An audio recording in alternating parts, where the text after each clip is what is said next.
শুভেচ্ছা জানাচ্ছি, আমি রাব্বিল হাসান রূপম। এই ভিডিও টিউটোরিয়ালে এসে আমরা এফএস মডিউল ব্যবহার করে ফাইল রিড করব। তো এফএস মডিউল নিয়ে কাজ করার জন্য নোট.js টিউটোরিয়াল বাংলা যে গিটহাব রিপোজিটরিটি আমি করেছি, এই গিটহাব রিপোজিটরির ভেতরে নতুন একটি ফোল্ডার আমি তৈরি করে নিচ্ছি। এখানে নতুন যে ফোল্ডারটা আমি তৈরি করলাম, এই ফোল্ডারের নাম আমি দিয়ে দিলাম এফএস মডিউল।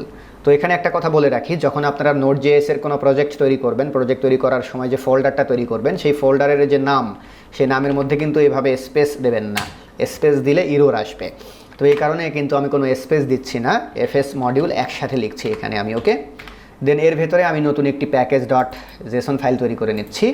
প্যাকেজ.json ফাইল নিয়ে এর আগের ভিডিওতে আমি আলোচনা করেছিলাম, এই কারণে এখানে আর খুব বেশি আলোচনা করছি না।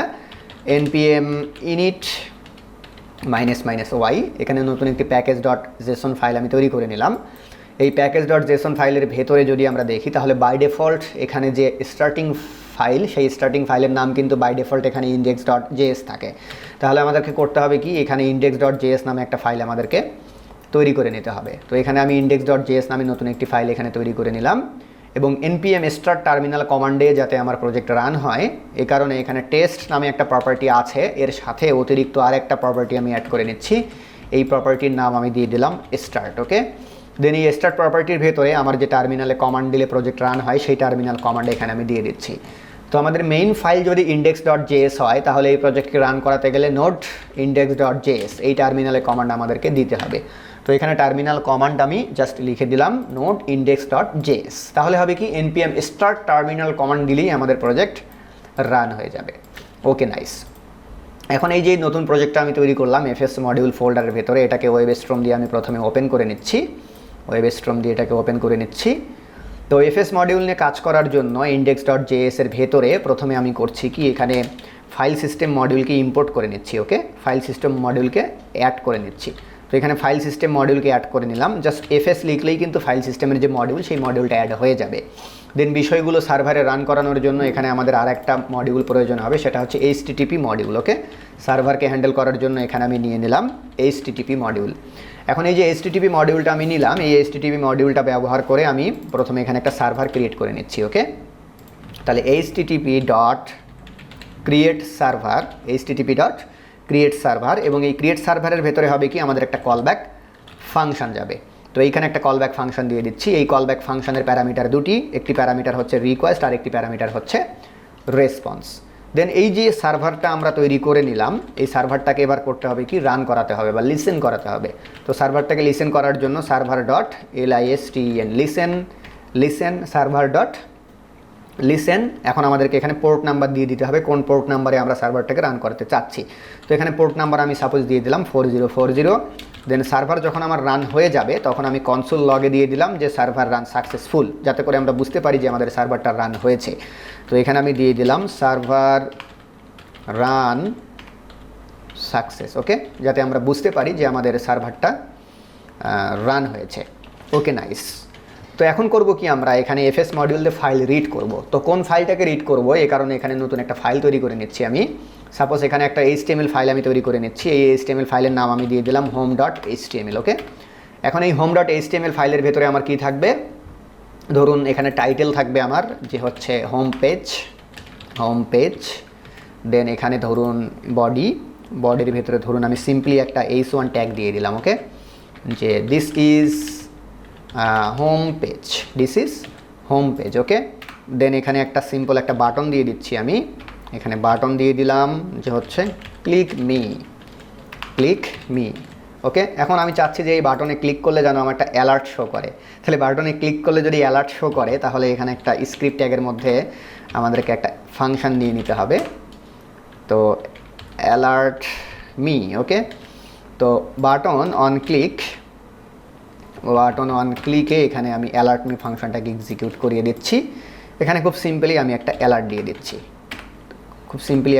দিয়ে দিচ্ছি, হ্যালো। ওকে, তো খেয়াল করে দেখুন, এই যে home.html নামে যে ফাইলটা আমি তৈরি করে নিলাম, এটা কি, এটা একটা ওয়েব পেজ। ওকে, এটা একটা ওয়েব পেজ। তো ঠিক এরকম একটা ওয়েব পেজ হতে পারে, একটা PDF ফাইল হতে পারে, একটা ইমেজ ফাইল হতে পারে, হোয়াটএভার, যে কোনো ফাইল হতে পারে। এই ফাইলগুলোকে আমরা করব কি, আমাদের সার্ভার থেকে সেইগুলোকে আমরা রিড করব। সো সার্ভার থেকে রিড করার পরে যে আউটপুটটা, সেই আউটপুটটা আমরা শো করাবো। তাহলে সেটাই আমাদের একটা হোম পেজ, একটা ওয়েব পেজ হয়ে গেল। ওকে, তো তো ফাইল সিস্টেমের মডিউলের কাজ যে শুধুমাত্র ফাইল আপলোড করা ডাউনলোড করা সেটা কিন্তু না, ফাইল সিস্টেম মডিউলের অনেকগুলো কাজ আছে। কোনো একটা ওয়েব পেজকে রিড করে সেটাকে শো করানো, কোনো একটা ওয়েব পেজকে ডিলিট করে দেওয়া, তারপরে হচ্ছে আপনার রিনেম করে দেওয়া, হোয়াটএভার ক্রিয়েট করে দেওয়া, অনেক কিছু ফাইল ম্যানেজমেন্ট বলতে যা বোঝায় সব কিছুই করা যায়। তো এখানে আপনারা যাতে খুব সহজে বুঝতে পারেন বিষয়গুলো, এই কারণে কিন্তু আমি এখানে প্রথমেই HTML ফাইল তৈরি করে ফেললাম। ওকে, প্রথমে HTML ফাইল তৈরি করে ফেললাম। এই HTML ফাইলটাকে আমরা করব কি, আমাদের সার্ভারে রিড করব। সার্ভার রিড করার পরে এই HTML ফাইল থেকে যা যা পাবে সেগুলোকে সার্ভার করবে কি, রেসপন্স আকারে আমাদেরকে শো করাবে, আর আমরা এই ওয়েব পেজটা আমরা দেখতে পাবো। তো আমি এখানে দিয়ে দিলাম যে ইফ যদি আমাদের রিকোয়েস্ট ইউআরএল যদি হয় আমাদের হোম পেজ, মানে হচ্ছে শুধু স্ল্যাশ মানে হচ্ছে হোম পেজ, রিকোয়েস্ট ইউআরএল যদি হয় আমাদের হোম পেজ, তাহলে আমরা করব কি, এফএস মডিউল ব্যবহার করে রিড করব। তো এখানে আমি দিয়ে দিলাম রিড ফাইল মেথড দিয়ে দিলাম। তো খেয়াল করে দেখুন, আমি যদি রিড ফাইল মেথড দেই তাহলে এটা হলো এসিনক্রোনাস, আর যদি আমি এখানে রিড ফাইল সিনক ইউজ করতাম, SYNC, রিড ফাইল যদি সিনক ইউজ করতাম তাহলে সেটা হতো সিনক্রোনাস পদ্ধতিতে। এই যে সিনক্রোনাস পদ্ধতিতে অতিরিক্ত শুধু সিনক টাইটেলটা মেথডের নামের শেষে আছে, বাট এসিনক্রোনাস পদ্ধতিতে সিনক টাইটেলটা নাই। তো ধরুন আমি এই ফাইলটাকে রিড করছি এসিনক্রোনাস পদ্ধতিতে। ওকে, এসিনক্রোনাস পদ্ধতিতে রিড করছি আমি এটাকে, তাহলে এখানে জাস্ট আমি লিখে রাখলাম যে এটাকে আমি এসিনক্রোনাস পদ্ধতিতে রিড করছি। তাহলে এসিনক্রোনাস পদ্ধতিতে কোনো ফাইলকে যদি আমরা রিড করি তাহলে এফএস থেকে রিড ফাইল মেথডকে কল করে দিলাম। এখন এই যে রিড ফাইল মেথড, এই মেথডের ভিতরে আমাদের প্যারামিটার 3টি। প্রথম প্যারামিটার হচ্ছে আমার ফাইলের পাথ, দ্বিতীয় প্যারামিটার হচ্ছে আমার ফাইলের অপশনস, এবং তৃতীয় প্যারামিটার হচ্ছে আমার কলব্যাক ফাংশন। এখানে কলব্যাক ফাংশন আমার লাগবেই, কেননা এখানে পোস্ট রিটার্নের একটা বিষয় আছে, পোস্ট এক্সিকিউশনের একটা বিষয় আছে, এই কারণে কিন্তু কলব্যাক ফাংশনটা আমাদের এখানে লাগছে। তো এখানে আমি প্রথম প্যারামিটার যেটা পাথ, সেই পাথ দিয়ে দিচ্ছি। পাথ অবশ্যই লাগবে, তাছাড়া ফাইল চিনবে কী করে আমার। তো এখানে আমি home.html প্রথম প্যারামিটার দিয়ে দিলাম। দ্বিতীয় প্যারামিটার হচ্ছে আমার অপশনস এখানে না দিলেও চলবে, আপাতত অপশনস আমি দিচ্ছি না। তৃতীয় প্যারামিটার হচ্ছে আমার কলব্যাক ফাংশন, তাহলে এখানে আমি কলব্যাক ফাংশনটা দিয়ে দিচ্ছি। এখন এই কলব্যাক ফাংশনের ভিতরে দুটো প্যারামিটার থাকবে, একটা প্যারামিটার হচ্ছে আমার ইরোর, একটা প্যারামিটার হচ্ছে ইরোর মানে হচ্ছে যদি ফাইল রিড করতে কোনো প্রবলেম হয় সেক্ষেত্রে যদি কোনো ইরোর আসে সেই ইরোরটাকে ক্যাচ করার জন্য বা ইরোরটাকে ধরার জন্য এই ইরোর প্যারামিটার। এবং সেকেন্ড প্যারামিটার হচ্ছে আমার ডাটা মানে হচ্ছে ফাইল রিড করার পরে যে ডাটাগুলো আমি পাবো সেই ডাটাগুলো। এখন এই যে ডাটাগুলো আমরা এখানে পাবো, এই ডাটাগুলোকে আমরা করব কি, আমাদের রেসপন্সের মধ্যে আমরা রাইট করে দেবো। এই ডাটাগুলো মানেই কিন্তু হচ্ছে আমাদের এই পেজটাই হচ্ছে আমাদের ডাটা। মূলত এই পেজটাই এখানে রিড হয়ে এই ডাটা প্যারামিটারের মধ্যে আসবে। তার মানে রেসপন্সের মধ্যে যদি আমরা ডাটাকে রাইট করে দিই তাহলে আমাদের পেজটা সেখানে শো হবে। তো এখানে রেসপন্সের মধ্যে ডাটাকে রাইট করে দিচ্ছি আমি, এ কারণে রেসপন্স থেকে রাইট মেথডকে কল করছি। রাইট মেথডের ভেতরে আমরা করব কি, এই যে ডাটাগুলো আমাদের, এই ডাটাগুলোকে এখানে আমরা রাইট করে দেব। ওকে, এখন শুধুমাত্র বডি রাইট করলেই তো হবে না, হেড রাইট করতে হবে। তো রেসপন্স থেকে এখানে আমি রাইট হেড মেথড কল করে আমি হেডকে রাইট করে দিচ্ছি এবং রাইটকে কল করে বডিকে রাইট করে দিচ্ছি। ওকে, এবং এই যে হেডটাকে রাইট করে দিলাম, এই হেডের ভিতরে এখানে আমি রেসপন্স কোড দিয়ে দিচ্ছি 200 এবং এখানে কন্টেন্ট টাইপ দিয়ে দিতে হবে। তো এখানে আমি কন্টেন্ট টাইপ দিয়ে দিচ্ছি একটা। এখানে কন্টেন্ট টাইপ আমি দিয়ে দিচ্ছি text/html। ওকে, text/html। তাহলে রেসপন্সের হেড দেওয়া হয়ে গেল, রেসপন্সের বডি দেওয়া হয়ে গেল। এবার রেসপন্সটাকে শেষ করতে হবে। তাহলে রেসপন্সটাকে শেষ করার জন্য রেসপন্স ইন মেথড কল করলে রেসপন্সটা আমার শেষ হয়ে যাবে। ওকে, নাইস, এই পর্যন্ত আমাদের ঠিকঠাক। ওকে, তাহলে এখন আমরা করব কি, এটাকে রান করলে আমরা লোকাল হোস্ট 4040-তে যদি যাই তাহলে আমরা হোম পেজটা দেখতে পাবো। এবং এই যে আমাদের হোম পেজটা, এই হোম পেজের ভেতরে আমরা করেছি কি, একটা h1 ট্যাগ রেখেছি এবং একটা বাটন রেখেছি। এই বাটনের অন ক্লিকে এখানে অ্যালার্ট মি নামে যে ফাংশনটা আছে, এই ফাংশনটা এখানে কি হবে, আমাদের রান হবে। ওকে, অ্যালার্ট মি হচ্ছে একটা ফাংশন। ওকে, নাইস।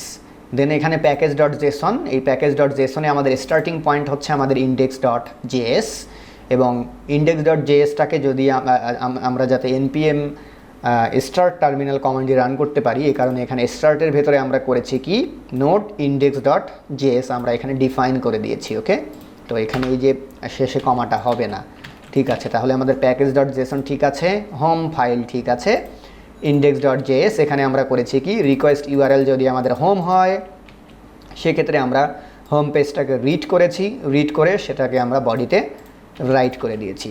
ওকে নাইস, এবার আমি সার্ভারটাকে রান করব। ওকে, সার্ভারটাকে রান করব, রান করছি আমি এখান থেকে npm start। ওকে, তাহলে খেয়াল করে দেখুন এখানে server run success, server successfully run হয়েছে। এখন যদি আমি লোকাল হোস্ট থেকে 4040-তে যাই, 4040-তে যাই, তাহলে খেয়াল করে দেখুন দিস ইজ হোম পেজ, আমার হোম পেজ চলে আসলো। এবং এই যে ক্লিক বাটনে ক্লিক করলাম, এই যে যেভাবে ঠিক অ্যালার্ট আসা দরকার আমার, ঠিক সেভাবে কিন্তু আমার এখানে অ্যালার্ট চলে আসলো।